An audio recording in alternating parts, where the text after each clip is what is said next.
Welcome to knowledge theme. Knowledge theme में खुशामदीद। तो हमारा जो प्रीवियस टॉपिक चल रहा था कि हमने HTML को यूज़ करते हुए एक बेसिक वेब पेज बनाया है और उस वेब पेज को किस तरह से यूटिलाइज करते हैं, और हमने एक बेसिक उसका कोड देखा था कि कोड को किस तरह से लिखा जाता है। हम अपने उसी वेब पेज को ओपन करते हैं। हमने इसको राइट क्लिक किया अपने वेब पेज पे, और हमने जो टूल इस्तेमाल किया था वो नोटपैड प्लस प्लस किया था इस्तेमाल। Edit with notepad plus plus कर लेते हैं इसको। तो ये एक बेसिक कोड था जो हमने इस्तेमाल किया था, जो हमने बनाया था कि हम अपना बेसिक वेबसाइट का सिंपल HTML कोड जो है वो किस तरह से लिख सकते हैं, और उसकी हायरार्की क्या है, और किस तरह से उनके कोड्स वगैरह के इनसाइड अगर देखा जाए तो हम अपने डिफरेंट टैग्स वगैरह को इस्तेमाल कर सकते हैं। हमने यहाँ पे डिफरेंट टैग्स वगैरह को इस्तेमाल किया, जैसे कि H1 हेडिंग डिफाइन की, हेडिंग 1 डिफाइन की, पैराग्राफ लिखा, देन डिफाइन किया, फिर उसके बाद हेडिंग्स जो इसकी पैरामीटर्स थे हेडिंग्स के 6 थे, ठीक है, 6 डिफरेंट हेडिंग्स को डिफाइन किया हमने। तो इसके साथ एक और चीज़ ऐड अप हो जाती है कि हमने यहाँ पे देखा जाए तो सिंपल टेक्स्ट वगैरह तो ऐड कर लिया हुआ है, लेकिन इसके कुछ कलर कम्बिनेशन, कुछ स्टाइल्स वगैरह से रेलिवेंट चीज़ें होती हैं। उन चीज़ों को हम किस तरह से इसके ऊपर इन टेक्स्ट के ऊपर इम्प्लीमेंट करवा सकते हैं।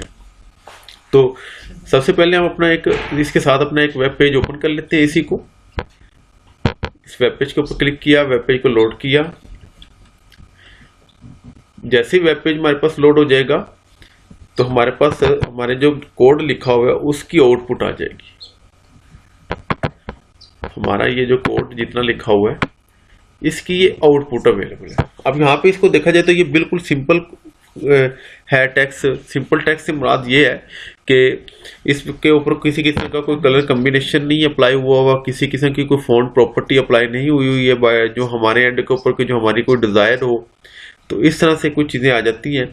तो अगर इस तरह की डिफरेंट प्रॉपर्टीज अप्लाई करनी है तो इसको हम ना टेक्स्ट के अकॉर्डिंग स्टाइल का वर्ड इस्तेमाल करते हैं। स्टाइल का एट्रीब्यूट होगा इसके इनसाइड जो हम इस्तेमाल करेंगे, कि अगर हमने हेडिंग इस्तेमाल कर रहे हैं, हेडिंग बनाई हुई है, तो हमने स्टाइल का एट्रीब्यूट को कहाँ पे इस्तेमाल करना है। अगर पैराग्राफ हमने मेंशन किया हुआ है जैसा कि यहाँ पे, तो हमने इसके साथ अगर स्टाइल्स को इम्प्लीमेंट करवाना है तो हमने स्टाइल एट्रीब्यूट को कहाँ पे इस्तेमाल करना है।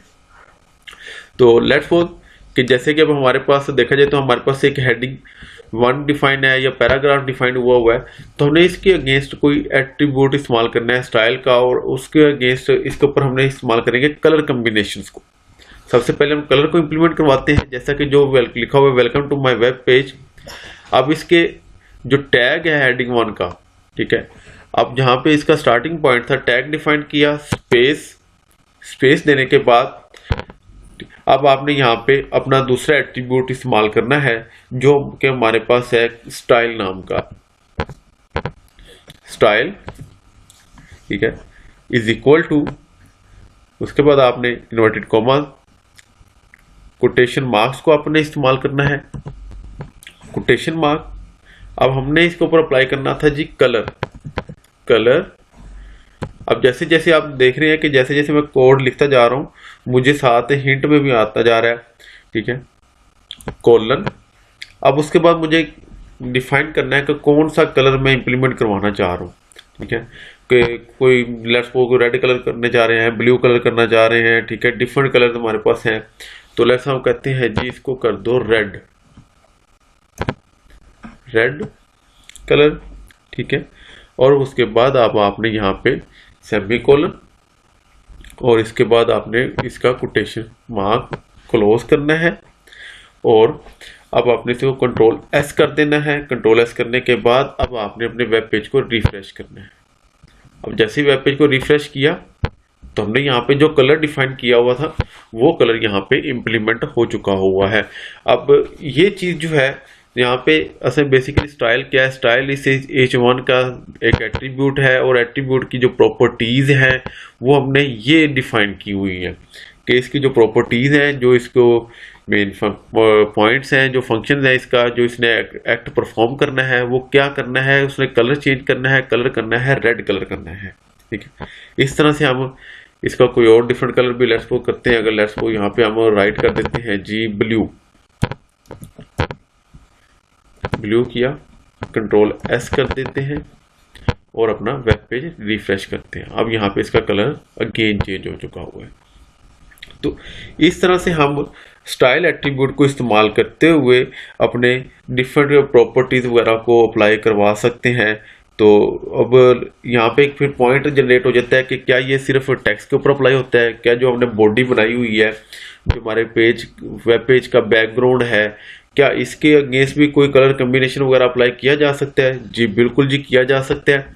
हम इसी स्टाइल एट्रीब्यूट को हम बॉडी के जो टैग है इसके इनसाइड इस्तेमाल करेंगे कि बॉडी के साथ अब इसको डिफाइन कर देंगे। लेट्स सपोज जैसे कि बॉडी का है टैग, तो बॉडी के टैग के साथ ही स्टार्ट करेंगे, ठीक है। स्टाइल का एट्रीब्यूट ऐड करेंगे, स्टाइल, ठीक है, इज इक्वल टू, अब डिफाइन करते जाएंगे कोटेशन मार्क्स, कोटेशन मार्क के इनसाइड अब देखना है, हमने डिफाइन करना है। अच्छा जी, हमने बॉडी का क्या करना है जी? बॉडी का स्पेसिफिक होगा जी बैकग्राउंड कलर, ठीक है, क्योंकि बॉडी का अगर देखा जाए तो हमारे पास ये जितने भी मैंने टैग्स वगैरह इस्तेमाल करने हैं उसका, तो ये एक उसका बैकग्राउंड कलर होगा, BAC के बैकग्राउंड, ठीक है। और अब यहां से बैकग्राउंड कलर, ठीक है, कॉलन। अब देन उसके बाद अपने कलर डिफाइन कर लेते हैं, ठीक है, कि आप कौन सा कलर इस्तेमाल करना चाह रहे हो, कोई यूनिक या डिफरेंट कलर जिसे हम कह सकते हैं, ठीक है, जो रिप्रेजेंटेशन जिसकी बेहतर भी हो। जैसे हम कह देते हैं जी, हमारे पास है जी पाउडर ब्लू कलर हम ऐड कर लेते हैं, यानी कि 100% ब्लू नहीं होगा, ठीक है। और उसके बाद कंट्रोल एस किया और उसके बाद अब हम यहाँ पे अपने वेब पेज को रिफ्रेश कर लेते हैं, ठीक है। अब यहाँ पे देखा जाए तो मेरे पास मेरी वेब पेज का जो बैकग्राउंड कलर है वो भी चेंज हो चुका हुआ है, जो मैंने स्टाइल के थ्रू इंप्लीमेंट करवाया, और जो टेक्स्ट कलर इंप्लीमेंट करवाया था वो भी मेरा डिफरेंट चेंज हो चुका हुआ है, ठीक है। तो इस तरह से हम स्टाइल एट्रीब्यूट को इस्तेमाल करते हुए डिफरेंट कलर कम्बिनेशंस को इस्तेमाल कर सकते हैं, और अगर बॉडी का कलर इंप्लीमेंट करवाना चाहें तो बॉडी का कलर इंप्लीमेंट करवा सकते हैं, और अगर किसी हेडिंग का या पैराग्राफ का कलर इंप्लीमेंट करवाना चाह रहे हैं तो हम उस तरह पैराग्राफ का भी कलर इंप्लीमेंट करवा सकते हैं। अब लेट्स सपोज यहाँ पे हम अगर पैराग्राफ जो लिखा हुआ था हमने जो टेक्स्ट राइट किया हुआ है, तो इसका भी अगर हम कलर कम्बिनेशन चेंज करना चाहें तो हम वो भी कर सकते हैं। इसी तरह हम पैराग्राफ है का जो टैग है इसके इनसाइड इसका स्टाइल का एट्रीब्यूट जो है हम वो डिफाइन करेंगे, ठीक है, is equal to quotation mark start और एंड डिफाइन कर देंगे उसका साथ। अब इसके हम डिफाइन करेंगे, अच्छा जी इसका कलर कौन सा होना चाहिए, कलर, ठीक है, कॉलन, एंड देन उसके बाद हमने इसका स्पेसिफिक वो यूनिक डिफरेंट कलर अप्लाई कर देना है। लेट्स कहते हैं इसका रेड कर देते हैं यहाँ पे सेमीकोलन और कंट्रोल एस कर देना है, और देन उसके बाद इसको रिफ्रेश करना है। तो अब हमारे पास देखा जाए तो इसका जो राइटिंग की हुई थी पैराग्राफ हमने डिफाइन किया हुआ था, इसका कलर कम्बिनेशन भी चेंज हो चुका हुआ है। तो इस तरह हम इसके डिफरेंट कलर्स वगैरह को मैनेज कर सकते हैं। तो नेक्स्ट सेकंड इसका पार्ट आ जाता है कि जो हमने टेक्स्ट राइट किया हुआ है, लेट्स सपोज अब इसकी इनकी कुछ प्रॉपर्टीज अप्लाई हो गई हुई हैं। और लेट्स सपोज जैसे कि H1 के बाद H2, H3, H4, H5 ये डिफरेंट हेडिंग्स हमने अप्लाई की हुई है, तो क्या इनका फॉन्ट साइज, ठीक है, ये भी चेंज हम कर सकते हैं? बिल्कुल जी हम कर सकते हैं। और लेट्स सपोज कुछ इसके जैसा कि देखा जाए कि यहाँ पे हमारे पास H2 जो हेडिंग है इसका एक स्पेसिफिक अपना भी है कि जो इसका हेडिंग साइज है। तो अब इसके अकॉर्डिंग हम इसके इनसाइड इसके फॉन्ट साइज को मजीद इंक्रीज या डिक्रीज भी करना चाहे तो वो भी हम कर सकते हैं। लेट्स सपोज अब हम कहते हैं कि जो H2 हेडिंग लिखी हुई थैंक्स फॉर विजिट, यहाँ पे ये जो मेरे पास विजुअलाइज हो रही है ये हेडिंग जो मैंने सेलेक्ट की हुई है, तो इसका मुझे फॉन्ट साइज जो है वो इसका मजीद इंक्रीज करना है। तो अब इसके लिए मुझे क्या करना होगा? अब इसके लिए भी हमें मेन वही स्टाइल एट्रीब्यूट को ही इस्तेमाल करना है एडिंग टू के इनसाइड, और फिर उसके बाद इसकी जो फॉन्ट की प्रॉपर्टी है, ठीक है, फॉन्ट साइज की, वो अप्लाई करवाएंगे। अब H2 हेडिंग, ठीक है, अब इसके इनसाइड इसका एट्रीब्यूट डिफाइन करते हैं स्टाइल का, स्टाइल, ठीक है, is equal to quotation marks, ठीक है। अब कोटेशन मार्क्स के इनसाइड हमने डिफाइन करना है जी फॉन्ट साइज। अब जैसे हम मैंने लिखा है जी फॉन्ट, ठीक है, और अब यहाँ पे देखा जाए तो मेरे पास हिंट के अंदर भी यहाँ पे ये चीज़ें अवेलेबल है। फ़ॉन्ट फैमिली है, यानी कि फ़ॉन्ट का आपने टाइप को इस्तेमाल करना चाह रहे हो, फ़ॉन्ट साइज इस्तेमाल करना चाह रहे हो, ठीक है। हमारा है second font size, font dash size, ठीक है, इसको ऐड किया फ़ॉन्ट साइज, ठीक है, कॉलन। देन उसके बाद अब आपने कितने परसेंटेज के ऊपर इसको इस्तेमाल करना है, 100% करना है, 70% करना है, 50, 80, कितने परसेंटेज के अकॉर्डिंग, यानी कि कितने नंबर्स के अकॉर्डिंग आप इसका फ़ॉन्ट साइज आप इंक्रीज या डिक्रीज करना चाह रहे हैं। लेट्स सपोज मैं यहाँ कहता हूँ कि मुझे करना है जी 150%, ठीक है। और उसके बाद कोटेशन कोलन और कंट्रोल एस कर देंगे। अब अपने वेब पेज को हम क्या करते हैं, रिफ्रेश करते हैं और इसको चेक कर लेते हैं। 150 वो उसका बाय डिफॉल्ट ऑटोमेटिकली उतना ही आ रहा है। हम इसको मजीद इंक्रीज कर देते हैं, 300 कर देते हैं, इसका डबल कर देते हैं, कंट्रोल एस किया और देन उसके बाद हम इसको अपने वेब पेज को रिफ्रेश कर देते हैं, ठीक है। अब यहाँ पे देखा जाए तो मेरे पास जो फ़ॉन्ट साइज है वो काफ़ी इंक्रीज कर चुका हुआ है, ठीक है।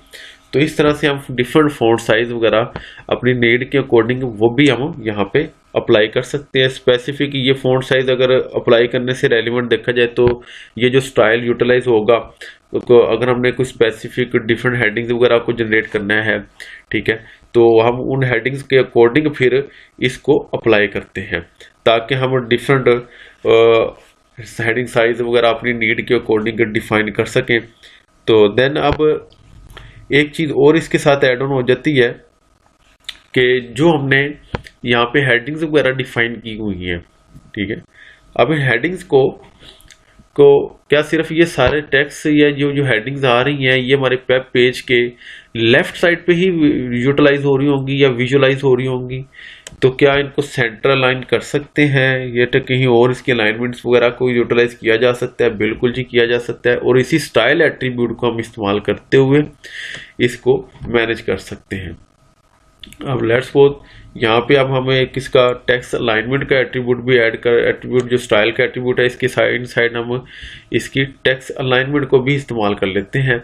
और लेट्स सपोज जैसा कि इसके हेडिंग 3 है जो, ठीक है, अब इसके ऊपर एक इम्प्लीमेंट करवाते हैं स्टाइल का एट्रीब्यूट ऐड किया इज इक्वल टू, ठीक है, कोटेशन मार्क्स ऐड किए और देन उसके बाद अब यहाँ पे लिख देंगे जी हमने क्या करना है, टेक्स्ट अलाइनमेंट करनी है टेक्स्ट, ठीक है। अब जैसे यहाँ पे देखें तो मेरे पास हिंट्स के अंदर ईच एंड एवरीथिंग, मुझे यहाँ पे हिंट में भी कुछ चीजें विजुअलाइज करवा रहा होता है मेरा, ठीक है, कंपाइलर जो मेरा कोड इंटरप्रेटर है, ठीक है, जो मेरा नोटपैड प्लस प्लस है। अब हमने मुझे क्या चाहिए, टेक्स्ट अलाइन चाहिए, टेक्स्ट अलाइनमेंट से को सिलेक्ट किया, ठीक है, कॉलन। देन उसके बाद अब मुझे डिफाइन करना है कि मुझे इसकी अलाइनमेंट कहाँ चाहिए, मुझे लेट्स को चाहिए जी सेंटर में, ठीक है, सेंटर अलाइन, ठीक है, और सेमीकोलन, और इसको कर दिया जी कंट्रोल एस, सेव कर दिया।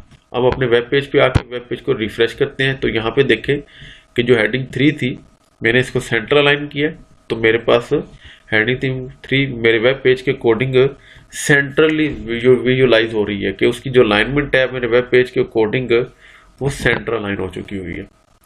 तो इस तरह से हम स्टाइल एट्रीब्यूट को इस्तेमाल करते हुए कलर्स को, बैकग्राउंड कलर, बॉडी के बैकग्राउंड कलर को, फॉन्ट कलर्स को, ठीक है, फॉन्ट साइज को, टेक्स्ट अलाइनमेंट्स वगैरह को, इन चीज़ों को मैनेज कर सकते हैं ताकि हमारे वेब पेज के ऊपर जो रिप्रेजेंटेशन है वो मज़ीद बेहतर हो जाए, ताकि जो यूज़र विजिट करने वाला है, देखने वाला है, तो उसको ये चीज़ें काफ़ी अट्रैक्टिव विजुअलाइज हों।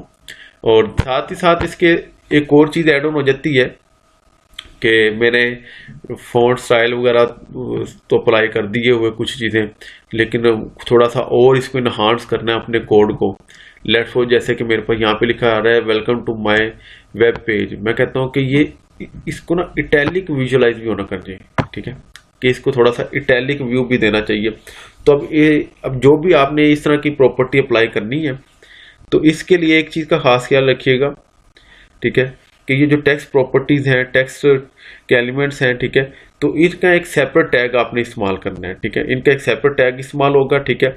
जैसे कि हमने बोल्ड करना है तो बी का टैग है, इटैलिक करना है तो आई का टैग है, ठीक है, स्ट्रॉन्ग का अगर करना है तो स्ट्रॉन्ग का टैग इस्तेमाल करेंगे, ठीक है। इस तरह से डिफरेंट टैग्स हैं। तो वन बाय वन हम इन चीज़ों को भी अप्लाई करते हैं, इनको भी अप्लाई करके चेक कर लेते हैं, वेरीफाई कर लेते हैं क्या वाकई की ये चीज़ वैसे एज इट इज़ इम्प्लीमेंट होती भी हैं जिस तरह के हमें समझाई जाती हैं, बताई जाती हैं। तो अब हमारे पास जो हेडिंग 1 है, अब हमने इसके अकॉर्डिंग हम कहते हैं कि हमें मुझे एक इम्प्लीमेंटेशन करनी है। वो इम्प्लीमेंटेशन ये करनी है कि जो हेडिंग 1 है ये इटैलिक भी व्यू इसका हो। तो हेडिंग 1 का टैग जो H1 था, जहाँ पे इसका स्टार्टिंग पॉइंट इसकी एंगल ब्रैकेट मैंने क्लोज की, इसके साथ ही मैंने अपना अपनी जो टैग है वो डिफाइन करना है। इसकी जो दूसरी प्रॉपर्टी है, लेट्स मुझे चाहिए था इटैलिक करना है, मुझे आई का टैग इस्तेमाल करना है, एंगल ब्रैकेट आई और एंगल ब्रैकेट क्लोज। और उसके बाद अब इसी इटैलिक टैग को मैंने H1 हेडिंग क्लोज करने से पहले इसको भी क्लोज करना है, इस इटैलिक टैग को, ठीक है, फॉरवर्ड स्लैश और आई का सर, ठीक है। और ये अब मैंने इसको क्या किया जी, कंट्रोल S करके सेव कर दिया। अब मैं अपने वेब पेज पे आता हूँ, वेब पेज को रिफ्रेश करता हूँ। वेब पेज को जैसे ही रिफ्रेश किया तो यहाँ पे ये देखा जाए तो मेरे पास जो मेरा लिखा हुआ था welcome to my web page, अब ये भी इटैलिक व्यू भी मुझे दे रहा है। तो इसी तरह अगर मैंने इसको बोल्ड करना है तो B का टैग हम इस्तेमाल कर सकते हैं, ठीक है। इस तरह के डिफरेंट इसकी प्रॉपर्टीज वगैरह को अप्लाई करना है तो फिर इसके जो स्पेसिफिक टैग्स वगैरह हैं उनको हम इस्तेमाल करेंगे। अब जो हमारे पास हेडिंग्स डिफाइन है, इसका कलर भी डिफाइन कर लिया हुआ था, इसके साथ हम इसको सेंटर अलाइनमेंट भी यूटिलाइज करके चेक कर लेते हैं कि क्या इसकी जो अलाइनमेंट है वो भी सेंट्रल होगी कि नहीं होगी। तो जैसे कि हम इसकी सेकंड प्रॉपर्टी डिफाइन कर लेते हैं, कोटेशन मार्क्स के इनसाइड इसके कर देते हैं जी टेक्स्ट अलाइन, ठीक है, कॉलन सेंटर, ठीक है, सेमीकोलन, कंट्रोल S। अब ये लिख दिया। अब ये लिखने के बाद अब मैं अपने वेब पेज को देखता हूँ, लेकिन यहाँ पे अगर थोड़ा सा मुझे विजुअल इफेक्ट देखा जाए तो यहाँ पे मुझे ये जो प्रॉपर्टी मैंने सेपरेटली एक डिफाइन कर दी है, ठीक है, कोटेशन मार्क्स के inside separate quotation marks add कर दिए हैं। तो यहाँ पे मेरा जो स्टाइल का जो बता रहा है कि वो जो स्टाइल इंप्लीमेंट हुआ है ना वो स्पेसिफिक इस पॉइंट्स के अगेंस्ट हुआ, इस कोटेशन मार्क्स। अब इसका यानी कि देखा जाए यहाँ पे ये जो कोटेशन मार्क्स थे तो इसका स्टार्टअप जो है वो डिफाइन कर दिया, इसका एंडिंग पॉइंट भी ये डिफाइन कर दिया। अगर हम चाहते हैं कि ये दोनों चीज़ें हमारे टेक्स्ट के अकॉर्डिंग या हमारी वेब पेज के अकॉर्डिंग इम्प्लीमेंट हो तो हमें जो भी इसके स्टाइल मजीद ऐड ऑन करने हैं तो हमें इस सेमीकोलन के बाद ही उनको डिफाइन करना है, कोटेशन मार्क्स को क्लोज नहीं करना। हमने इस कोटेशन मार्क्स को रिमूव करते हैं, ठीक है, सेमीकोलन के बाद अपनी सेकंड प्रॉपर्टी को क्लोज किया और उसके बाद सेमीकोलन और उसके बाद कोटेशन मार्क्स कंट्रोल S किया, वेब पेज को रिफ्रेश किया, ठीक है, और मेरी ये स्पेसिफिक प्रॉपर्टी भी अप्लाई हो चुकी हुई है कि मेरा वेब पेज जो लिखा हुआ था welcome to my web page centre भी हो, ठीक है, और इसका कलर कॉम्बिनेशन भी हो, ठीक है। और अगर लेट्स सपोज हम कहते हैं कि जी हमें नहीं दोनों प्रॉपर्टीज को जैसे कि पहले लिखा हुआ था तो इसका व्यू देखना चाहें, लेट्स मैंने इसको ऐसे ही रहने देता हूँ, अगेन उसी पॉइंट पे आता हूँ, कंट्रोल S किया और अब इस वेब पेज को मैं रिफ्रेश कर देता हूँ। जैसे ही रिफ्रेश किया तो जो लिखा होता है welcome to my web page ये लेफ्ट लाइन में मेरे पास आ रहा है, ठीक है, जो डिफॉल्ट इसकी अलाइनमेंट होती है। तो लेकिन मुझे इसको सेंटर अलाइन करना था। अब उसकी रीजन क्या थी, वो रीजन ये थी कि मैंने स्टाइल की एक प्रॉपर्टी डिफाइन कर दी और उसके बाद जो दूसरी प्रॉपर्टी थी उसको सेपरेट तो डिफाइन कर दिया, लेकिन उसके साथ ये नहीं लिखा कि ये स्टाइल है या क्या चीज़ है। या तो इधर मैं अगेन लिखूँ कि स्टाइल, ठीक है, स्टाइल का एट्रीब्यूट इस्तेमाल करूँ। तो अब बजाय इसके कि बार स्टाइल लिखने से हमें हमारे लिए जो बेस्ट सूटेबल है कि हमने जो भी दूसरी इसकी टेक्स्ट की प्रॉपर्टी इस्तेमाल करनी है उसको सेम इसके साथ ही यूटिलाइज कर लेना है, ठीक है। तो इस तरह से हम इसकी प्रॉपर्टीज वगैरह को अप्लाई करके और इसको रिफ्रेश करके चेक करेंगे जी, ठीक है, बिल्कुल जी इम्प्लीमेंट हो रहा है। अच्छा जी, तो ये बेसिक था कि हम अपने स्टाइल्स वगैरह को किस तरह से मैनेज कर सकते हैं स्टाइल एट्रीब्यूट को इस्तेमाल करते हुए, हेडिंग्स को, बॉडी बैकग्राउंड कलर को, पैराग्राफ्स को, टेक्स्ट अलाइनमेंट्स को, टेक्स्ट साइज को, ठीक है। तो ये डिफरेंट फॉर्मेटिंग्स आ जाती हैं जो स्टाइल से रेलिवेंट है, इसकी डेकोरेशन से रेलिवेंट्स जो होती हैं, तो इनको किस तरह से इस्तेमाल किया जाता है।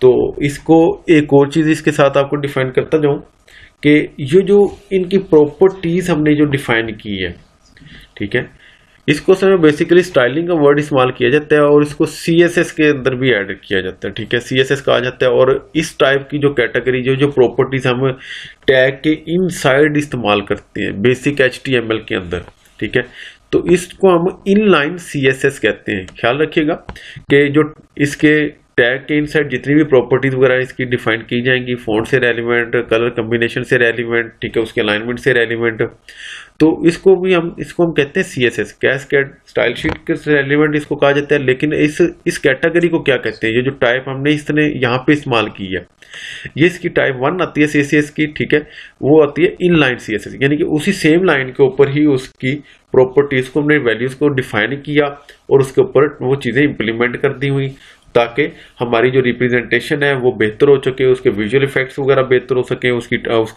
ऊपर कंट्रोल्स वगैरह लगा सके। तो ये सारी चीजें हमने उसी टैग के इनसाइड इस्तेमाल की हैं ताकि इसके ऊपर ही इंप्लीमेंट हो, और इस चीज को हम कहते हैं इनलाइन CSS। होप सो कि ये जितनी चीजें हैं जो आपको अंडरस्टैंड हुई होंगी और बहुत ज्यादा आपके लिए हेल्पफुल भी होंगी। फर्दर नेक्स्ट हमारा जो कमिंग है नेक्स्ट वीडियो, तो वो उसके साथ ही हम दूसरे इसके साथ इसकी डिफरेंट टूल्स वगैरह को और ऐड ऑन करते जाएंगे, डिफरेंट टैग्स वगैरह को इस्तेमाल करते जाएंगे ताकि हम मजीद अपने पेज को इन्हांस कर सकें।